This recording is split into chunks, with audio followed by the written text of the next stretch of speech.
Okay guys, welcome back. This is going to be the part 2 of me trying to fix this fake JBL Charge 2 speaker. This is a reproduction and I've already demonstrated in the first part of this video. I'm going to put a link in the description of the reasons in particular why the sound quality is just, pretty bad. And it all comes down to the build quality of the speaker. In this video I'm going to try probably two various methods, one being hot glue and also a combination of silicone, which I already have out here. This is the best GE silicone, very good quality. And we're gonna try to seal everything we possibly can on this speaker, and we're gonna try to see whether it makes any difference actual bass levels themselves. Now, I've basically determined that the reason the bass is pretty bad compared to an actual JBL is because of the way this unit is sealed. So you have these passive radiators on each side. This is going to be the first step that I'm going to try to seal. Now, as I push it in, you should see an equal and opposite force acting on the other side. Now look at this. I'm pressing just how I am, and the bass radiator is barely moving in and out. So there's almost that either tells me that either the material itself that the bass radiator is made out of is not very flexible, this rubber rim around it, or there's air coming out somewhere. The speakers look like they are moving a small amount. I'm not sure if this could be picked up on the camera, but as you could tell, I'm pretty violently pushing my finger in and out. I'm pretty much pushing in this bass radiator all the way that I can, and this side is barely moving. You should see an equal and opposite force being acted upon the other bass radiator. It's one of the Newtonian laws of motion there. But either way, I've already disassembled it. These are all the parts that came off, and I've shown that in my first part video. So you have the two regular grills. They basically just act as little covers. There's nothing in particular to them. I probably will not be putting them back on just to demonstrate whether in fact this is well sealed or not. These are also purely decorative. They just go on like so, and they twist. They do not seem to provide any kind of extra, pressure or force on the actual bass radiator. They seem to be purely decorative, much unlike the actual covers on a real JBL Charge 2 speaker. And we also have this bottom little cover. I took it off. It was pretty much had kind of this little adhesive on the bottom. And all it really does is just provide a level base for it not to roll over, so it has something to stand on, because this is a circular speaker. But for now, I'll show you what I've done. I've sealed some of the main things that I need to actually probably get access to later with just hot glue. So we have all the openings here sealed with hot glue, other than that micro USB charge port. That's open, but it didn't seem like there was a lot of air coming through this, so I'm just going to leave it open for now. We're going to seal the battery with silicone all around right here. We're also going to seal these little screw holes. I have a little bit of hot glue in one of them. I couldn't get it out. That was kind of a dry run, but it seems to be pretty good. But once again, there wasn't any air coming out of this when I was pretty much testing it with music in a previous video. In my opinion, it all comes down to the bass radiators. There's just so much to go through here. So many holes. It looks like the actual rubber component inside is not that well made, but we'll take that off. We're going to use the silicone. We're going to let it sit for maybe a day or two, and I'm going to have to do a follow-up video on that. But once again, and by the way, I forgot to mention, I also sealed this whole bottom portion here. This is where the case comes together. This is just hot glue. It seems to be holding really, really well.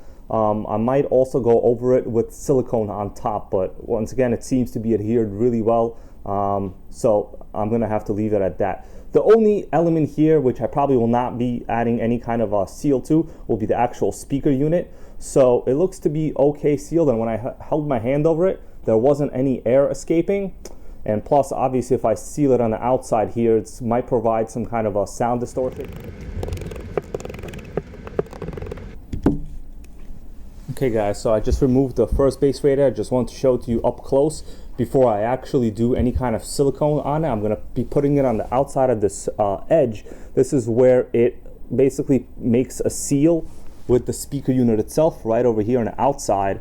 And inside you have this kind of semi-rubber like material, and as I push it with my hands, it's fairly flexible, but of course I am honestly applying a good amount of pressure to move this thing back and forth, and it really doesn't have that much travel.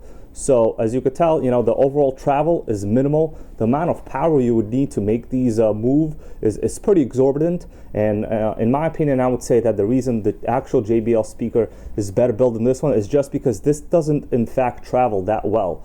So the seal itself might not be that big of a deal, but there is no kind of unique sealer here. So we will be applying silicone to this and putting it back on the speaker. I'm going to be doing it to both sides and basically just going to let it sit for a while.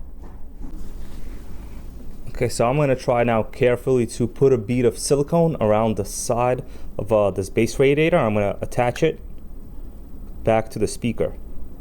I'm not being particularly too clean because it's going to set on its own anyway.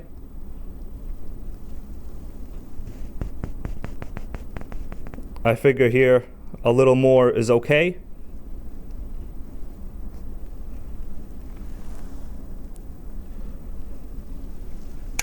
Okay, let's turn it around a little bit and do the other side.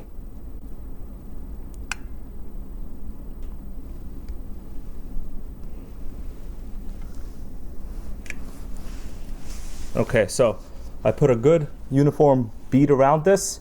Let's actually maybe add a little more just for, you know, why not?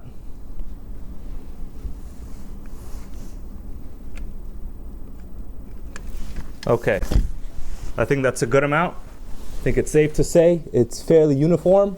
Right there, there's a huge amount of it actually. And now let's just reattach it. Right there, get a close look at that, guys. A lot of silicone. There we go. And now let's just reattach it back to the actual speaker.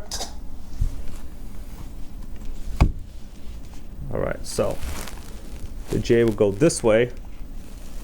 So we'll seal it back and screw it in. Okay, going very carefully to make sure that I have a good uniform distribution. It's setting in already, I could tell. Look at that. Okay. Screw in the screws.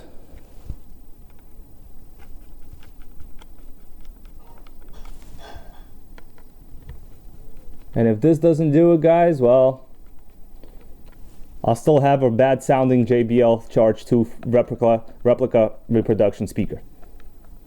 Okay. Screwed in pretty good. I'm gonna leave all of this. Could always take it off later if we want to.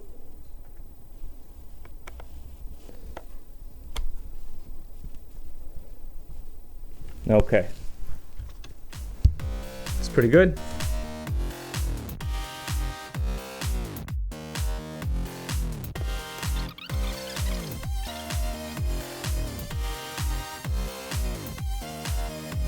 And let's do the last screw right here. Got them all tight. Okay, so we've done as much as we can do with the base radiators at this point. The only thing we have left are these screw holes. I guess I'll just put some silicone in there too, you know, for good measure. Just stick it in there and let it go.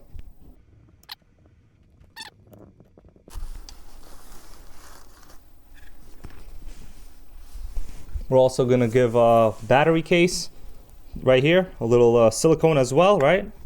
Make sure it ain't lonely. Okay, there's already hot glue. Let me just kind of get it in here like that. It's definitely not gonna get any better than that. And now the other side.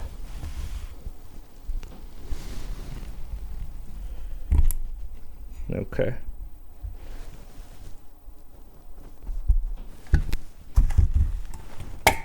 Give it a little smear with your finger. Make sure you have a nice line and it has penetrated effectively. Let's go to the other side. And there we go. The battery is as sealed as could possibly be. I don't see any other holes here. You know, once again, other than the charge port, but we need to use that, you know, so I'm not going to seal it. And once again, there really wasn't any airflow coming out of these when I tested the speaker last time. Okay guys, so that's it. There's really no other crevices left to seal, and we're gonna have to let it set for about a day or two, and we're gonna come back and do a follow-up run of the speaker, see if the audio quality made any improvements.